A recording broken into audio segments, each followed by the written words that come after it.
एका जगदलपूरची गोष्ट मला आठवते. आमचं असं वर्कशॉप चालू होतं आणि सगळ्या गोष्टी चालू होत्या. कलेक्टर साहेब वगैरे सगळे बसलेले होते तिथे आणि ती नंतर एकट्यामध्ये येऊन मला बोलली की सर, वैज्ञानिक बनायला काय करावं लागतं? लेडी आणि थोडंसं माझा गमतीदार स्वभाव पण आहे आणि शाळेमध्ये वैज्ञानिकांचे चित्र पण आपण पाहतो की दाढी वाढलेले आणि भिंगाचा चष्मा वगैरे लावलेला, असे सगळे वैज्ञानिक मोठे केस वगैरे असतात. तर त्या प्रश्नाला मी निरुत्तर होतो. मी म्हटलं, एवढं सगळं मी कामाने सांगितलेलं आहे आणि ही म्हणते की वैज्ञानिक बनायला काय करावं लागतं? तर हे काही प्रश्न असतं का? मी सांगितलं तर ते करणार का? ते ऑब्झर्वेशन असतं, त्याच्यामध्ये ती रुची असते की मला काहीतरी करायचं आहे, याच्यामध्ये मला आणखी डीप जायचं आहे. तर मी गंभीर बोललो. मी म्हटलं, मॅडम माफ करा.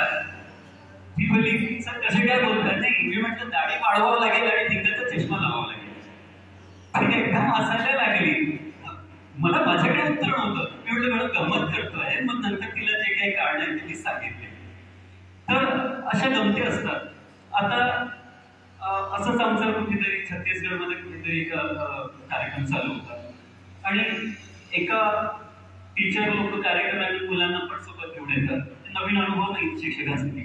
तर एक बलून होता त्याच्या हाती आणि तो त्याच्या हातून निसटला तर तो बळ्या मारत असं फिरत गेला.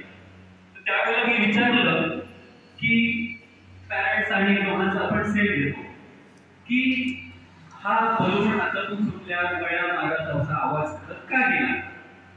तर तिथे एका मास्तरने कानामध्ये सांगितलं, त्या प्रतिष्ठेचा मुद्दा असतो आमचे विद्यार्थी. तर कानात सांगितलं न्यूटनचा तिसरा नियम.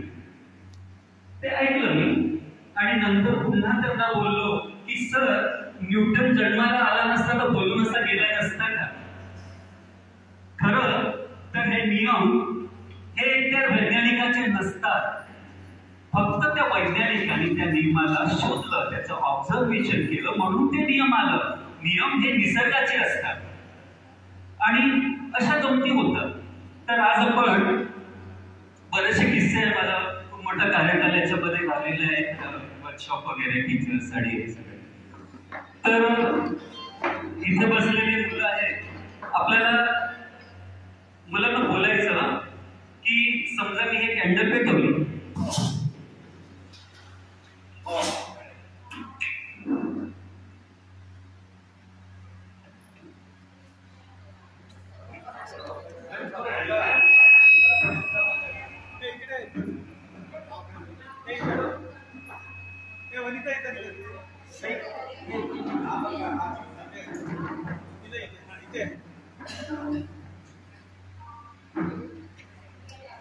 विज्ञान कुठे दिसते? 2 प्लेटा, 3 मोमबत्त्या, 1 माचीस. पण ही जरी साधी गोष्ट असली तरी खूप मोठे कन्सेप्ट क्लिअर करते आणि कुठेतरी वैज्ञानिक प्रवृत्ती माणसामध्ये, मुलांमध्ये जागृत होते. आता मला सांगा आणि प्रामाणिकपणे सांगा, आपण चुकलो किंवा बरोबर आहे हा विषय बिलकुल नाहीये. मी हा ग्लास याच्यावर झाकला तर काय होणार? विझणार. नक्की मुलांना काय होणार? विझणार. ठीक आहे. आता हा का विझणार? राईट, कारण त्याला ऑक्सिजन नाही मिळणार. मी पण हे शिकलो आणि आपण सगळे हे शिकलो. आता प्रॅक्टिकल करू की आपण जे गुरुजींनी शिकवलं ते बरोबर आहे का? तर हे मी आता याच्यावर झाकतोय.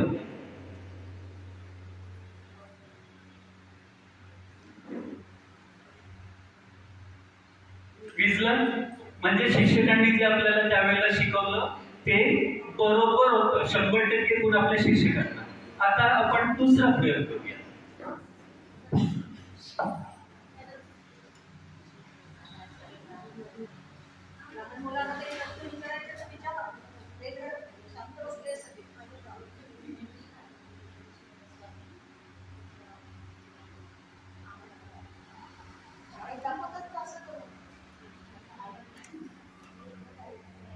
तर त्यातला ऑक्सिजन संपला आणि कॅन्डल विझली. इथपर्यंत आपण आलेलो आहे. आता पुढे जाऊया आपण. हे 3 वेगवेगळ्या साईजचे कॅन्डल्स आपण घेतलेले आहेत. याला परत तेच करतोय. आता ऑब्झर्व करा. तर याच्यात पहा तुम्ही, की मोठी कॅन्डल आधी विझली, दिसतंय ना, त्याच्यानंतर ती सेकंड विझली आणि त्याच्यानंतर थर्ड, आणि आपण जर फोर्थ, फिफ्थ आणि सिक्स्थ कॅन्डल जरी तिथे ठेवली असती तरी ती एका पाठोपाठ एक विझली असती. आता आपण आपल्या गुरुजीकडे वळू की गुरुजीने सांगितलं होतं ऑक्सिजन संपतो कॅन्डल विझते. आता मला सांगा की पहिल्या कॅन्डलसाठी ऑक्सिजन संपलं होतं, ते विझली, मग दुसऱ्यासाठी कुठून आलं? दुसरी विझली, मग तिसऱ्यासाठी कुठून आलं? चौथी विझली, मग पाचवीसाठी कुठून आलं? तर आपले गुरुजी कसे होते आता समजून घ्या. आणि गुरुजीला दोष द्यायची गरज नाही, त्या सिस्टमचं आपण ते पाठांतर तसंच ते सतत करत आलेलो आहे आणि तेच आता काहीतरी बदलाव होत आहे. आणि बरेचसे वर्कशॉप्स वगैरे, मॅडम पण माहिती आहे, टीचर्स वर्कशॉप वगैरे यांना बोलवायचं राहिलंय. आणि तुमचे शिक्षण सचिव नळकुमार सर यांच्या शाळेत जायचे सौभाग्य मला मिळालं, त्यांची पर्सनल शाळेमध्ये, तिथे पण मी ट्रेनिंग घेतलेलं आहे. हा, तर आता एक गोष्ट तय झाली की त्यातला ऑक्सिजन संपलेला नव्हता, आपण प्रूव्ह केलेलं आहे. आणि विज्ञान हे परमसत्य नसते सर, पत्थर की रकील असं काही नसते. विज्ञानामध्ये ऑब्झर्वेशनला महत्व असते, ते करून पहा. शाळेमध्ये आपण करून पाहत नाही. लायब्ररी असते पण तिथे शिक्षण नसते, शिक्षण असते तिथे लायब्ररी नसते, दोन्ही असते तिथे इच्छाशक्ती नसते, असं सगळं प्रकार असतो. तर हे आपण करून पाहिलेलं आहे आणि प्रूफ झालेलं आहे की ऑक्सिजन संपत नाही. आता प्रश्न आला की ऑक्सिजन संपला नाही तर विझली कशी, हाही प्रश्न येतो. तर ज्यावेळेला आपण कॅन्डल पेटवली त्याच्यातून कार्बन डायऑक्साईड बाहेर आला. ठीक आहे, कार्बन डायऑक्साईड ही जी वायू असते ती हेवी असते. ती जेव्हा वरच्या लेवलवरती कार्बन डाय निघाली ती हळूहळू हळूहळू खाली येते. तर ती ज्या वेळेला खाली येते तिच्या रस्त्यामध्ये जे काही कॅन्डल्स पेटती असते ते हळूहळू हळूहळू तिला विझवत येते आणि अशा प्रकारे ते असतं. ते आता याच्यानंतर आणखी 2-3 असते ते पेटत असते एक एक एक. तर मुलांना ऑक्सिजन संपतो हा चुकीचा विषय आहे, ऑक्सिजन संपत नाही. आता त्याच्यामध्ये ऑक्सिजन असेल. दुसरा आणखी एक प्रयोग आहे, थोडं किचकट आहे. ऑक्सिजन आहे 1% इतर वायू आहे आणि 72% नायट्रोजन एवढं असते. तर त्याला आपण कधी प्रॅक्टिकल करून पाहिलं तर तेही लक्षात येते की म्हणजे त्या प्रयोगाबद्दल बोलायचं नाही मला. 21% सिद्ध करायला जो प्रयोग दाखवला जाते तो प्रयोग चुकीचा आहे. जसं आता हे ऑक्सिजनचं केलं त्याचाच विपरीत तो प्रयोग आहे. तर तो पण आपण करूया. दुसरा प्रयोग येतोय तो पण. एक पाठी आहे तिथे 7वी 8वी किंवा 9वीच्या वर्गामध्ये एक संवाद धारा, मॅडम कन्व्हेन्शन करंट आहे का कुठल्या याला? कन्व्हेन्शन करंट, संवहन धारा नाहीये. ठीक आहे, संवहन धारा म्हणजे ज्या वेळेला खाली येतो ही जी प्रोसेस चालते, ही जी सायकल चालते याला संवहन धारा म्हणतात. तर ह्या संवहन धारा फक्त पाण्यामध्येच होत नाही तर हे हवामानामध्ये पण होते. गरम होणं, वर जाणं आणि हे सगळं जे प्रकृतीचा नियम आहे ते चालत असते.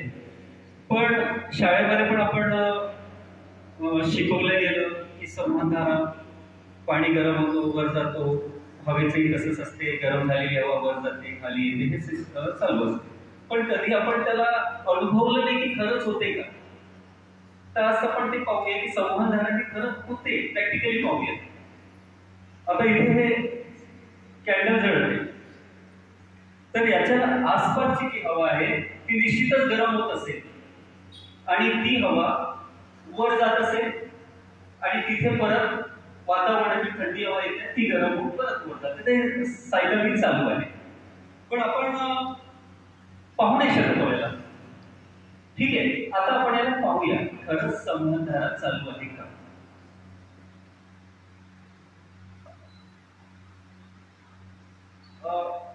हे एक पाईप घेतलेलं आहे छोटंसं आणि त्याला खाली एक छोटंसं होल केलेलं आहे, बस एवढंच आहे.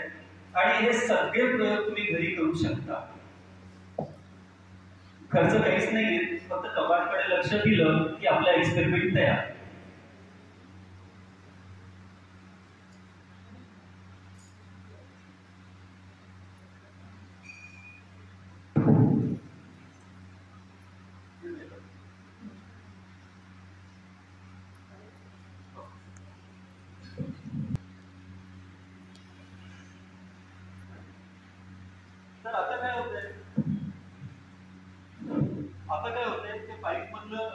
आतमध्ये जी कॅन्डल जळत आहे तीच प्रोसेस करत आहे आणि या मोलमधनं थंडी हवा पास होत आहे आणि गरम झालेली वर जाते हलकी होऊन.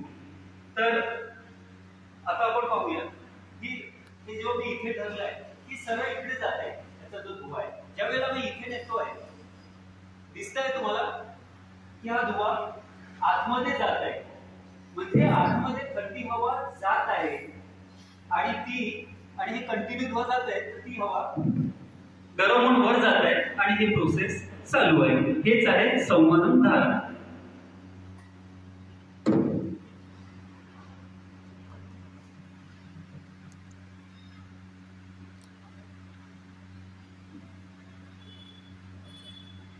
खूप काही असं फनी पण आहे ज्यावर आपण बोलू शकतो. आता समजा तुम्हाला एखादं ड्रीम दिलं मी की क्लासमध्ये दिलं आणि मुलांना तुम्हाला बोलतोय आणि त्याच्यामध्ये तुम्ही काय करता, नारळपाळी असेल किंवा कुठले ड्रिंक असेल तर स्ट्रॉ टाकून ओढतात, बरोबर आहे. आणि समजा तुम्हाला त्या क्लासमध्ये मी 2 स्ट्रॉ दिले, एक त्या ड्रिंक मध्ये उपसलेलं आणि एक बाहेर.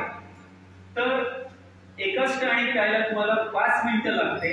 तर 2 स्ट्रॉनी, लक्ष द्या मी काय बोलतोय, 2 स्ट्रॉ दिले, एक ड्रिंकच्या आतमध्ये आणि एक ड्रिंकच्या बाहेर.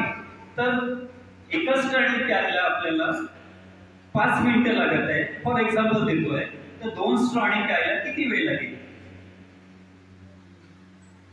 बोला. लवकर होईल, 2.5 मिनिटं लागू शकतात, 5 मिनिटच लागेल. मुलांना बोला, अरे 2 स्ट्रॉ दिले ना तुला, काय काय वेळ, एका स्ट्रॉनी 5 मिनिटं लागते तर 2 स्ट्रॉनी किती मिनिटं लागेल ड्रिंक प्यायला. हे मजेदार याचा आन्सर आहे. बोला तुम्ही, मार्क्स कटणार नाहीये आणि जास्त मिळणार नाही. तर चला सर, गंमत अशी आहे, आपण करून पाहायचं घरी. ते ड्रिंक पिताच येणार नाही, कारण जसं वातावरणामध्ये प्रेशरचं इम्पॉर्टंट आहे तसं आपण हे खातो पितो यामध्ये पण आहे. ज्या वेळेला तुम्ही चहा पिता तर काय करता, हे करता म्हणजे काय, तोंडातली हवा तुम्ही आतमध्ये गिळता. तोंडातला जो प्रेशर आहे तो तुम्ही लो प्रेशर करता. आणि बर्नॉलीचा नियम आहे की हवा असो की काय ते जास्त दाबाकडनं कमी दाबाकडे जाते आणि हा नियम तिथे लागू होतो. आणि मुलांना करून पहा आणि 5 मिनिटं लागणार आहे, 2.5 मिनिटं लागली तर माझ्याकडनं बक्षीस. आणखी खूप काही गंमत आहे.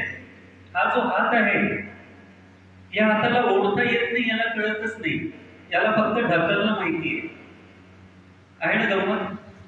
आता म्हणा मी हे केवळ ओढलं, पण ओढलं तर मी बोट 4 तिकडे केले ना, ते बोट ढकलत आहे. अशा खूप गमती विज्ञानामध्ये आहे. आणि जर विज्ञान आपण हसत खेळत जर मुलांना शिकवला तर खूप काही गोष्टी क्लिअर होतात. हे लॉ ते सगळं शिकवतात, पण प्रॅक्टिकली शिकवलं तर हे न्यूटनला जास्त क्लिअर होते असं मला वाटतं. आपण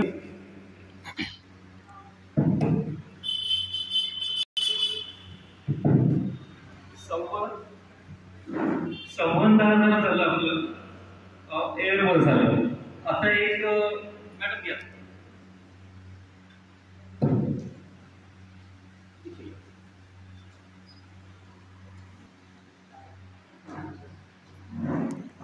मी काय करायचं ते सांगतोय आणि याच्याकडे लक्ष द्या सर. 2 बॉटल आहे आणि रेती भरलेली डिस्टन्स मध्ये थोडे.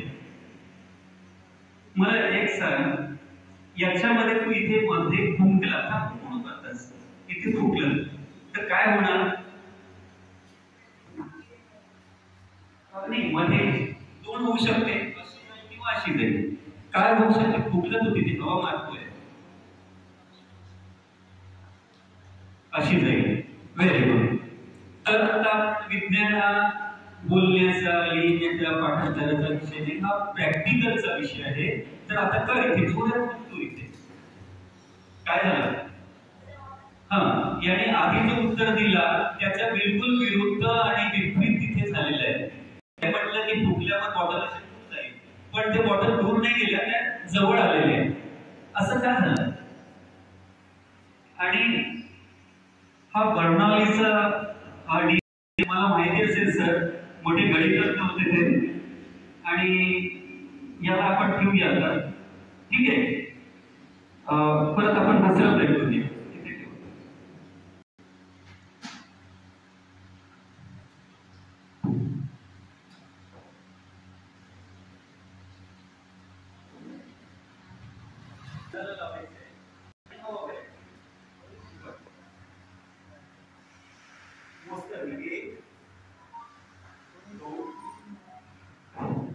तीन,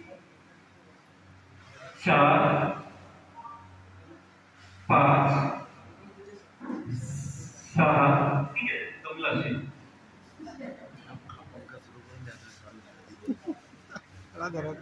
मोमबत्ती विस्तारा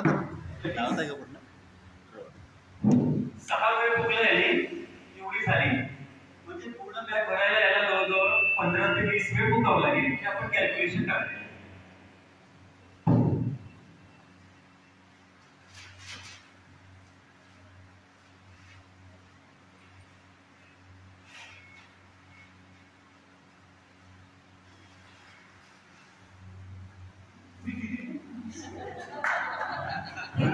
किती वेळ फुकलेले आहे? फक्त एकदा. म्हणजे फुकण्यामध्ये फरक आहे का? याला फुकता येत नाही असं आहे का? फुकण्याचे क्लासेस कर आणि मग फुकायला. तर बेटा हे बरोबर आहे. बर्नौलीचा नियम आहे की जी हवा वाहत असते ती कमी दाबामध्ये असते, लो प्रेशर मध्ये असते. आणि दुसरं असं असते की हवेचा एक नियम असते की ती जास्त दाबाकडनं कमी दाबाकडे जाते. आता ज्या वेळेला याला पहिल्यांदा मी फुगायला दिलं तर याच्या आतमध्ये जी हवा होती तीच गेली आणि पूर्ण भरायला याला जवळ 15-20 वेळ लागला. पण मी काय केलं, त्याचं जर ऑब्झर्वेशन केलं तर काय फरक होतो दोघांमध्ये? हा, याने तोंड लावून त्याच्यामध्ये हवा भरली आणि मी डिस्टन्सनी भरली. तर डिस्टन्सनी जे हवा वाहत होती तर ती वाहती हवा होती. तर ऍटमॉस्फिअरची जी हवा आहे त्या हवेकडे आली, त्या हवेसोबत ती आतमध्ये गेली. आणि म्हणून ते तुला एवढे वेळ लागले, मला 1 वेळ लागला. तर हे आहे बर्नौलीचे नियम. ठीक आहे, जाऊया. आणि ते जेवढे नियम आहे ना, आपण घरी वागतो, चालतो, बोलतो, या सगळ्यांमध्ये वैज्ञानिकाचे नियम आहे, पण आपल्याला ते कळत नाही. एक नियम सांगायचा, लॉ ऑफ इनर्शिया, म्हणजे न्यूटनचा पहिला नियम. तर लॉ ऑफ इनर्शिया मध्ये आपल्याला एकच उदाहरण मुलांकडे ऐकायला पाहिजे. थोडं देशप्रियसाठी, पण उदाहरण एकच आहे की बसमध्ये बसतो आपण आणि बॉडी समोर जाते. पण आणखी नियम मी तुम्हाला सांगायला आश्चर्य वाटेल, घरगुती आपण डेली ते नियमावर वापर करतो. ज्या वेळेला आपल्याकडचा टॉवेल ओला असतो त्यावेळेला त्याला असं झटकतो. तर झटकतो म्हणजे काय? ते लॉ ऑफ इनर्शिया आहे. गतिमान वस्तू गतीतच राहणार आणि स्थिरच राहणार. तर त्याच्यामध्ये टॉवेलमध्ये जे गॅप असते त्याच्यामध्ये जो पाणी असतो तो तिथेच राहतो आणि तो कापड समोर जातो. तर हा लॉ ऑफ इनर्शिया इतकं सोपं आहे, पण ते इतकं कॉम्प्लिकेटेड पद्धतीने शिकवलं जातं की ते मुलांचं त्याच्याकडे लक्ष जात नाही. असं पुष्कळ आहे. जवळजवळ जेवढे नियम आहे सगळ्या नियमावर प्रकट आहे, पण ते शाळेमध्ये तुमच्याकडे जर पुस्तकं दिली आहे त्याचा टीचिंग एड मध्ये उपयोग करा, मुलांकडे करून घ्या, त्याचा विज्ञान प्रदर्शनी आयोजित करा आणि खूप डेव्हलपमेंट तुम्हाला पाहायला मिळेल. पुढे बघा.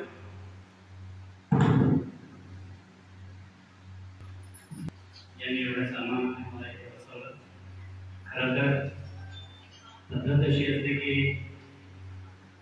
साक्षात गणपतीची मूर्ती असल्यानंतर जेव्हा पूजा अर्चा सुरू होत आहे, एक सुपारी गणपतीच्या नावाने खाली ठेवल्या जाते आणि त्या सुपारीची पूजा होते.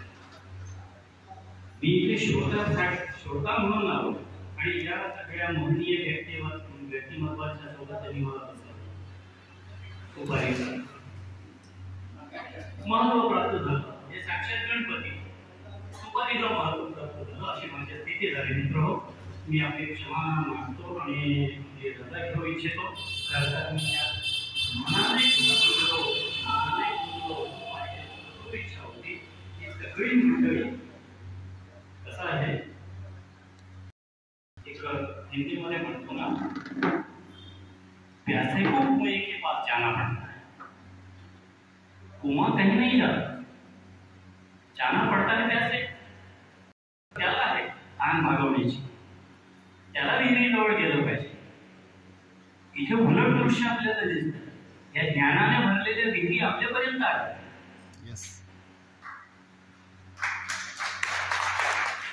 गरज आहे आपण किती ताण भागवतो. ज्या उद्देशाने या लोकांनी पंचाळ जनजागृती मंच उभा केला, आपल्या समाजाच्या ग्रुपवर ही सगळी माहिती येत होती. मी ती वाचली. यात चक्रपाणी चोपावर डॉक्टर यांच्याशी माझा जुना परिचय आहे. बाकी म्हणजे माझ्यासाठी नवीन होती. पण त्या ग्रुपच्या माध्यमातून यांचा हेतू, यांचा उद्देश, त्यांचे प्रयत्न, प्रामाणिक प्रयत्न, अंतःकरणापासून केलेले प्रयत्न, की त्या माहिती तुम्हाला जाणवायला लागली. आणि असं वाटलं की आज उशीर का होईना, माझा ग्रुप माझी वाट का पाहिजे, पण मी यांना भेटलो पाहिजे, यांच्यासोबत काही वेळ घालवायला पाहिजे. ते काय उद्देश घेऊन आले पाहूया का. आणि अंतिमोत्तर झालं. खूप छान वाटलं मला. एक तुकाराम महाराजांच्या ओळी आहेत, लक्षात घेण्यासारख्या ओळी आहेत मित्र. तुकाराम महाराज म्हणतात, लोह परिसासी रुसले, लोह परिसासी रुसले, सोनेपणाचे रुसले. लोखंड जर परिसाला रुसला, लोखंड जर परिसाजवळ गेला नाही तर नुकसान त्या परिसाचं होत नाही. लोखंडाचं होत, सोनं होण्यापासून तो वंचित होतो. लौह परिसासी रुसले, सोनेपणाचे फुटले. तेथे कुणाचे काय गेले, ज्याचे त्याने अधिक. अर्थात परिसाच्या स्पर्शाने लोखंडाचं सोनं. पण जर लोखंडच परिसाला आपलंसं करत नसेल, त्याच्यापासून दूर राहण्याचा प्रयत्न करत असेल, तर तेथे कुणाचं नुकसान झालं, लोखंडाचं नुकसान. सोनेपणाची फुटले. अशी आपली स्थिती होऊ नये अशी माझी समाज बांधवांना विनंती आहे की यांचा शक्य तेवढा उपयोग, शक्य तेवढा फायदा करून घ्या. ते अतिशय प्रामाणिक हेतू घेऊन इथे आलेले आहेत आणि आपलं कार्य करतात. आपलं कर्तव्य आहे त्यांना होकारार्थी प्रतिसाद द्यावा. खूप धन्यवाद आणि आपले दादा त्यांना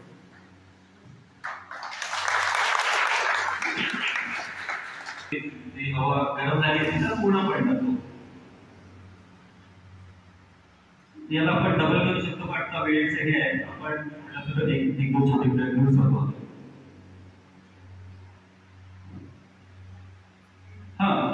आपण तिसऱ्या नियमाबद्दल बोलत होतो की प्रत्येक आपल्या व्यवहारामध्ये नियम असतात. तर आपण जे चालतो, जसं इथून तिथपर्यंत जातो आहे, इथे पण एक नियम लागू होतो. आणि आश्चर्य वाटेल की इथे न्यूटनचा तिसरा नियम लागू होतो. Every action is an opposite equal reaction. तर आता तुम्ही म्हणाल की बा पृथ्वीवर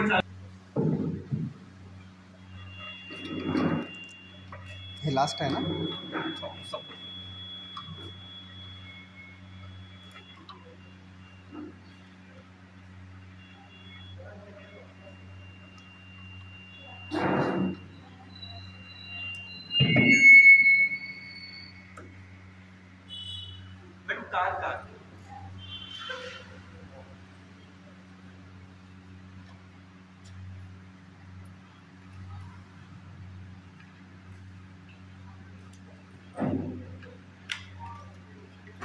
हे आपण आणि ही पृथ्वी केलं सर ऑब्झर्व. ही पाठी मागे जाते कार पुढे जाते. परत एकदा करूया. ऍक्च्युली इथे कापड आहे ना ते थोडं स्लिप कमी होत आहे.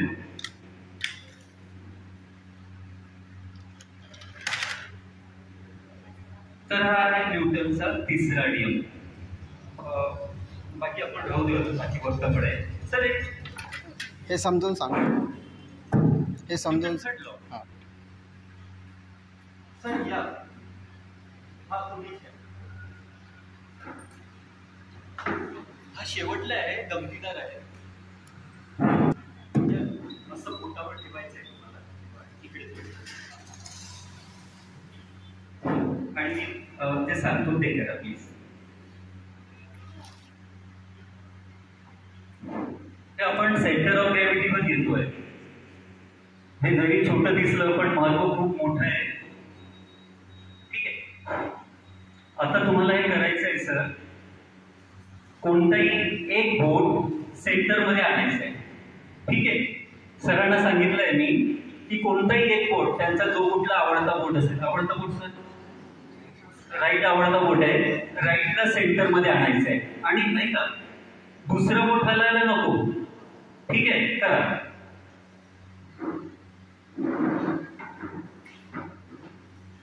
काय होत आहे?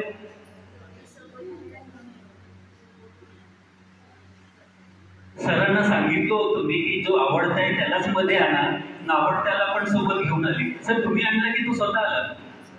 स्वतः आला तो, म्हणजे तुमची आज्ञेच्या बाहेर आहे.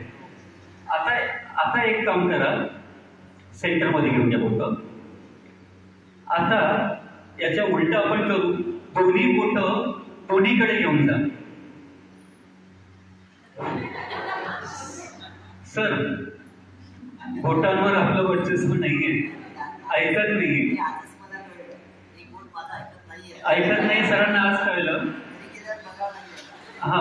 आणि असे म्हणजे तुम्ही 2-4 तास बसले तर बोर होणार नाही, पण वेळेची आपल्याला मर्यादा आहे आणि याचं कारण सांगून मी संपवतोय.